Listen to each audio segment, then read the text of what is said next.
Hace una semana comentábamos en tono bastante diletante cuestiones acerca del estilo de Carlos Ruiz Zafón, y a tenor de los comentarios pensé que existía un interés general por la cuestión del estilo.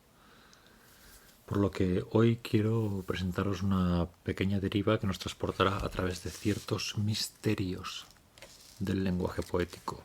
Me sentiré gratificado no si consigo resolverlos, evidentemente, sino si consigo presentarlos en su magnitud y transmitir la impresión que a mí me transmitieron o me transmiten. Decíamos de Zafón que existía una simplicidad en la construcción de las imágenes por la utilización de lugares comunes y metáforas que solo podían ser apreciadas, en mi opinión, por un lector con poco kilometraje. Poníamos el ejemplo de la imagen un silencio ruidoso, que es que un silencio ruidoso, madre mía. ¿Cómo sería el efecto contrario al de la simplicidad? ¿Cómo sería mostrar la sofisticación del estilo? Me quiero guiar aquí a través de este libro, El pensamiento del poema, de Mario Montalbetti, y de un texto que escribí también en 2018, un periodo de máxima locura, titulado Teoría del magnetismo literario, que añado en la descripción sin revisar. El libro de Montalbetti, esta obra maravillosa, muy interesante, explora las diferencias entre poema, matema y lenguaje. Poema, matema y lenguaje. Existe algo en el poema que está más allá del significado. Podemos decir que el lenguaje es el reino del significado y que el poema es un reino distinto, solapado con otra cosa. Montalbetti toma en este libro, del que quiero hablar hoy, un pasaje de Jorge Luis Borges tomado de Los textos cautivos. Es un pasaje maravilloso. En este pasaje Borges nos informa de que ha encontrado unas traducciones de un poema chino que le han dejado misteriosamente escéptico. Dice así, misteriosamente escéptico. Simplificándolo un tanto, Borges tiene dos traducciones posibles de un mismo original. Las dos traducciones que pongo en pantalla no tienen nada que ver y al mismo tiempo tienen algo que ver. La primera es la frase: a un condenado a muerte no le importa bordear el precipicio porque ha renunciado a la vida. La otra frase es: los sirvientes destruyen las obras de arte para no tener que juzgar sus bellezas y sus defectos. Como Borges no sabe chino, el misterioso escepticismo surge de que parece imposible que las dos traducciones, estos dos textos que acabo de mencionar, correspondan a una fuente común. ¿Cuál es el texto original? Sin embargo, si nos detenemos a examinar las dos frases, vemos que, aunque no tengan ninguna relación diáfana entre sí, no están absolutamente divorciadas. La palabra que se usa en el libro es divorciadas. No están absolutamente divorciadas. Las dos frases no hablan de lo mismo, pero si nos fijamos bien, y aquí vamos a empezar a profundizar, no son del todo ajenas. En ambos casos, en las dos frases, tenemos que, uno, se habla de personajes. En la primera se habla de un condenado a muerte y en la segunda de sirvientes. 2. Hay relaciones entre estos personajes y algún objeto. El condenado a muerte está en relación con el precipicio y los sirvientes con las obras de arte. Luego hay motivos que explican estas relaciones. El condenado ha renunciado a la vida. Los sirvientes no tienen que juzgar bellezas ni defectos. Entonces lo que tenemos son dos frases que no tienen nada que ver, pero nos fijamos en su composición y vemos que hay elementos que son paralelos en las dos, que son equivalentes. Esta semejanza estructural clara entre las dos frases, vamos, ojo, a ir profundizando en la sofisticación del estilo y por lo tanto hace falta un razonamiento sofisticado, así que poco a poco. La semejanza estructural entre las dos frases nos permite sospechar que el original chino probablemente tenga una estructura parecida, en la que haya personajes hay unas relaciones entre los personajes y unos motivos de estas relaciones. Seguimos a Montalbetti en todo este pasaje, quien nos dice que, ojo, hay todavía más similitudes entre las dos frases. Por un lado, el condenado a muerte está en relación de dominado frente al juez. Ahora es libre porque precisamente ha sido condenado a muerte. En la otra frase, los sirvientes están en una relación de dominación ante un amo, por eso son sirvientes. Hay pues en ambas frases relaciones de dependencia. Vemos pues que esencialmente las dos frases que aparentemente no tenían casi nada que ver o nada que ver, tienen cada vez más elementos en común entre sí. Aquí nos vamos a detener porque Montalbetti sigue en el libro encontrando más relaciones entre las dos frases. Vamos a detenernos aquí nosotros y vamos a seguir por otro lado. Parece claro que estas dos frases que hablan de cosas distintas tienen muchos elementos paralelos que las atraviesan y unen. Montalbetti dice, hay espectros invisibles que recorren ambas versiones. Además, ambas frases tienen 17 palabras. Hay una intuición en Borges que luego puso sobre el papel el filósofo francés Badiou. Lo que se traduce no son las palabras, sino otra cosa. Y esa otra cosa está transportada por el vacío que encierran las palabras. La frase es muy interesante. Lo que se traduce no son las palabras, sino otra cosa. ¿Qué es esa otra cosa? Aquí está la cuestión que determina, en mi opinión, quién es un escritor literario y quién no. No por el logro de conseguir saber qué es esa cosa, sino de entender que existe y de que se puede jugar con ella y ver cómo se puede jugar con esa cosa que está hecha de vacío. Tomamos aquí otra frase de Badiou que dice: solo los grandes poemas se dejan traducir. En las dos frases que hemos visto, lo que se traduce no son las palabras, sino esas vibrantes cuerdas internas que hemos mostrado y que están por detrás de las palabras, que tienen que ver con la dimensión propia de los conceptos que se meten en el texto. Veíamos relaciones de dominación abstractas psicológicas, elementos físicos. Las palabras que analizábamos en esas dos frases tenían un montón de relaciones entre sí, aunque en la superficie no había relación entre los dos significados.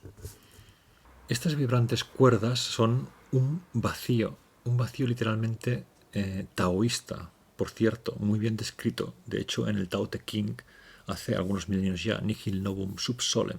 Entonces ambos textos, 1 y 2, las frases que hemos visto, rodean el mismo vacío y lo hacen armando material verbal alrededor de ese vacío. Lo que tratan de traducir esas dos frases no es el material verbal, sino el vacío que estaba encerrado por las palabras y sus propiedades estructurales, los aspectos formales que sostienen cualquier construcción poética.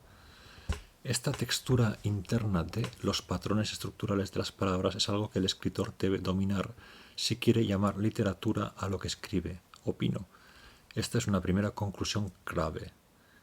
La estructura interna de los patrones estructurales de las palabras es algo que el escritor debe dominar. No solo qué significa una palabra, sino en conexión con todos los órganos sensoriales, qué correlaciones se pueden encontrar, y también en conexión con el resto de conceptos del mundo, evidentemente, y el resto de volumetrías pensables del mundo. Sigamos bajando el detalle para entender en qué consiste la sofisticación en el estilo. Ahora vamos a ver ejemplos concretos. Aquí me aparto del libro de Montalbetti e inicio una deriva. Libro que recomiendo mucho porque es que baja a detalle muy preciso para encontrar sentido a cuestiones que yo muchas veces me había planteado en torno a por qué algunos textos tienen fuerza, tienen alma o tienen elementos indiscernibles a priori, algo que emana de ellos. Me aparto aquí del libro de Montalbetti e inicio una deriva. En el dominio del estilo está, como vemos, el manejo de los hilos invisibles que empalman a los significados, más allá de sí mismos en su trama exterior sintáctica, según otros órdenes, relaciones de otro tipo más allá del significado. Hay en el gran poema tramas invisibles entre las figuras que aparecen. El vacío como fuerza, por otro lado, ya se manifiesta en el verso, en sus espacios, en el punto aparte. En el estilo, a su vez, está el dominio de lo más manifiestamente visible, la letra y el sonido. Principal es aquel autor que en su lengua original consigue sonar natural y, sin embargo, ofrecer una medida exacta y determinada de los sonidos de la frase. Ese para mí sería un logro literario. Sonar natural para el lector y al mismo tiempo medir exactamente los sonidos, las cadencias, los ritmos internos de la frase. Las dos cosas al mismo tiempo es muy difícil conseguirlo y mantener una naturalidad. Pensemos aquí en el principio de Lolita de Nabokov, en concreto en las primeras frases, en esa magnífica aliteración de la T. Os lo pongo aquí con el sonido de Jeremy Irons leyéndolo. Lolita, light of my life, fire of my loins, my sin, my soul. Lolita, the tip of the tongue taking a trip of 3 steps down the palate to tap at 3 on the teeth. Lolita. Observemos ahora el principio de 100 años de soledad. Muchos años después, frente al pelotón de fusilamiento, el coronel Aureliano Buendía había de recordar aquella tarde remota en que su padre le llevó a conocer el hielo. Suena natural y, sin embargo, el metro se adapta a los dos grandes versos castellanos, el endecasílabo y el octosílabo. Hay, si os fijáis, un pequeño desliz al final porque hay un verso de 9 y luego uno de 7, un heptasílabo. El inicio de 100 años de soledad suena muy natural, está además medido, pero tenemos ese pequeño desliz de los últimos 2 versos, por decirlo así, que no cuadran del todo. Esa irregularidad es lo que le da más vidilla, yo creo. Tenemos a continuación el principio del jarama de Rafael Sánchez Ferlosio. Quiero analizar con detalle este principio y aquí ya desgranar todo lo que hemos visto y ver cómo Sánchez Ferlosio lo pone en práctica y entender cuáles son los diferentes niveles que un escritor tiene en la mente cuando construye un párrafo si quiere ser un estilista completo, por decirlo así, o intentarlo. Y seguir este método nos arroja de pronto, de hecho, a un tipo de problemáticas muy grandes para quien escribe, porque hay que medir y desmedir al mismo tiempo, muy complicado. Este principio es sencillamente una descripción. Describiré brevemente y por su orden estos ríos, empezando por Jarama. Sus primeras fuentes se encuentran en el gneiss de la vertiente sur de Somosierra, entre el Cerro de la Cebollera y el de Excomunión. Corre tocando la provincia de Madrid por la Iruela y por los molinos de Montejo de la Sierra y de Pradena del Rincón. Uno ya nota internamente cómo suena eso, que suena muy bien esto. Sigue, el fragmento sigue y lo pongo aquí en la pantalla, pero no me quiero centrar en el principio. Tenemos 2 cosas. Hay como decía, una especial atención a la prosodia, y la prosodia no puede ser otra cosa que el aceitado de los significantes, como suenan, hacerlo como que le metes grasa al engranaje. Uno intuye que el dominio de la prosodia implica en la práctica una captura de la atención del lector. Literalmente, el dominio de la prosodia implica una capacidad de magnetismo, porque los sonidos que se encadenan presentan un patrón melódico y siempre que eso se da, se intuye un orden. Pero decíamos antes, dicho orden no puede ser perfecto. Si es perfecto, está muerto. Eso es lo que decía Fellini. Por eso, el inicio de 100 años de soledad, que decíamos antes, tenía pequeños corrimientos en la métrica y, sin embargo, es un texto que funciona. El dominio del sonido, de lo visible, junto con el dominio de lo invisible, nos da el texto literario. Fijémonos con algo más de detalle en el pasaje que leíamos antes de Ferlosio. Sus primeras fuentes se encuentran en el gneiss de la vertiente sur de Somosierra, entre el Cerro de la Cebollera y el de Excomunión. Es la extraordinaria prosodia la que posibilita esta magia. Donde sus primeras fuentes se encuentran, alitera ligeramente la S para concordar con el fluir del agua, tal y como la vertiente sur de Somosierra ejerce el doble efecto de encrespamiento por la R en sonido y contenido. La vertiente sur de Somosierra. O sea,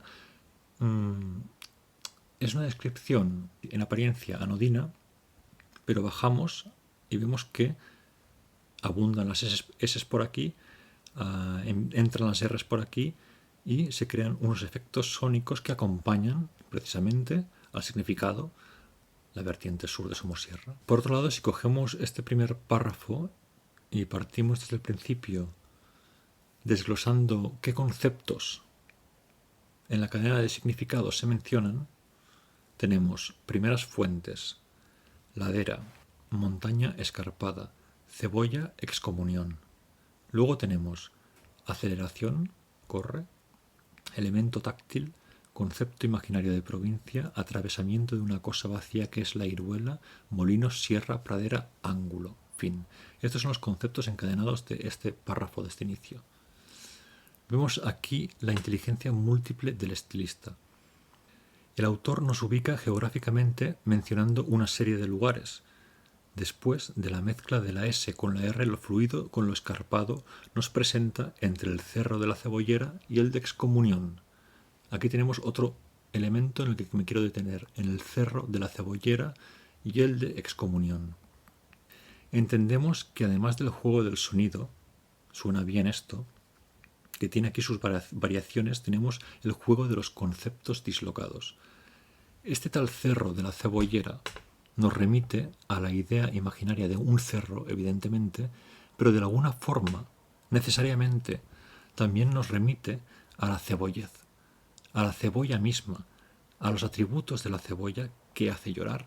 La cebolla, los atributos, el cerro de la Cebollera. Es un impacto en el inconsciente. La cebollera es el cerro, pero también es la cebolla, porque eso está diciendo la palabra. O sea, pasamos de la imagen de unas fuentes primordiales a la imagen acompasada de una montaña, una sierra, que adquiere volumen y altura, para luego descender al asunto de la cebolla y al giro último de la excomunión. Porque también se dice entre el cerro de la Cebollera y el de excomunión. El giro de la excomunión representa un salto superior al resto de saltos que hemos venido siguiendo como lectores. Hay un bandazo violento por efecto de la metonimia hacia un tema totalmente excéntrico a lo que se trata, excomunión, la palabra excomunión, con lo cual adquiere sentido ese punto de cierre en el ritmo y el acabarse de la frase, se cierra la frase. Luego la siguiente frase, que en su inicio marca otra velocidad textualmente, corre tocando. O sea, la siguiente frase acelera, es una frase más acelerada, pero también empieza diciendo corre tocando. O sea, corre tocando y es una frase acelerada. O sea, si nos fijamos en corre tocando, vemos cómo se mezcla lo táctil con el movimiento. La imagen mental de una figura que corre y al mismo tiempo que toca. Corre tocando. Y sin embargo estamos hablando de cerros y de geografías. En apariencia es un párrafo que no tiene mayor complicación ni profundidad, ¿no? Entonces empezamos con el corre tocando y con esa velocidad nos lleva por otro baile conceptual que exige un ejercicio superior de la mente. Lo tenéis aquí, lo podéis ver. Suena magníficamente bien esto. El ejercicio consiste, entiendo, en descifrar lo que esta cadena de palabras evoca en la relación de los significados, hacer luminoso esos vacíos que son precisamente la relación y los empalmes que están por detrás de los significados. El significado, claro, es que es una descripción geográfica de un punto.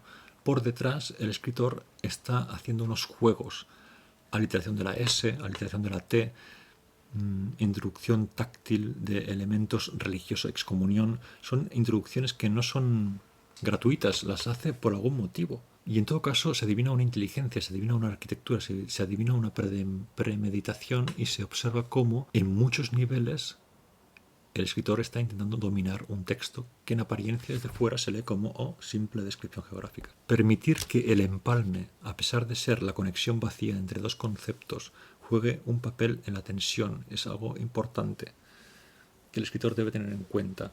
Lo que está por debajo, que conecta las palabras, no las relaciones de la superficie de la frase. Esa sería la forma adecuada también de leer poesía.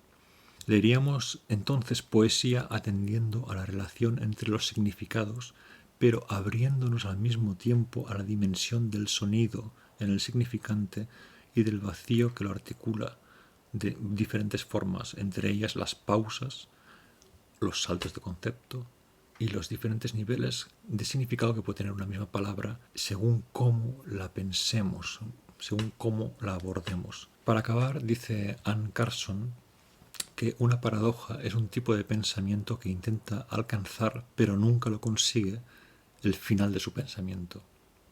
La idea es que el autor que domina el estilo causa en el nivel inconsciente del lector interferencias entre varias dimensiones acerca de las que el lector no es del todo consciente.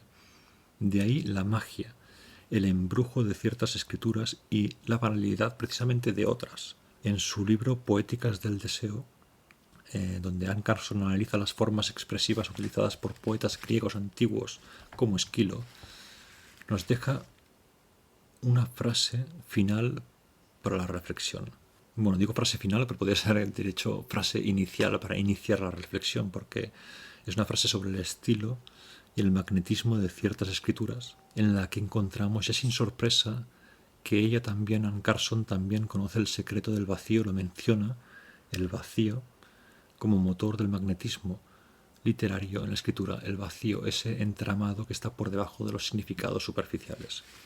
Entramado compuesto de muchos elementos, pero que se percibe inconscientemente. Cuando cualquier criatura se dispone a intentar conseguir lo que desea, su movimiento comienza con la imaginación, que él, Aristóteles, llamaba fantasía. Sin semejante acto, ni los animales ni los hombres se animarían a proyectarse desde su condición presente hasta más allá de lo que ya conocen. Sin la fantasía no se proyectarían más allá.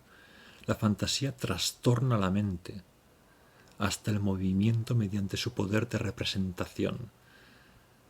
En otras palabras, la imaginación prepara el deseo al representar el objeto deseado como deseable para la mente del deseador. La fantasía le cuenta una historia a la mente. La historia debe dejar clara una cosa, a saber, la diferencia entre lo que está presente y lo que no lo está. La diferencia entre el deseador y lo deseado. Hasta aquí este vídeo que, bueno, asumo que puede parecer un poco complicado o críptico, pero entiendo que he conseguido de alguna manera expresar, por lo menos, aunque torpemente, que cuando uno reflexiona sobre el estilo o critica el estilo de otros o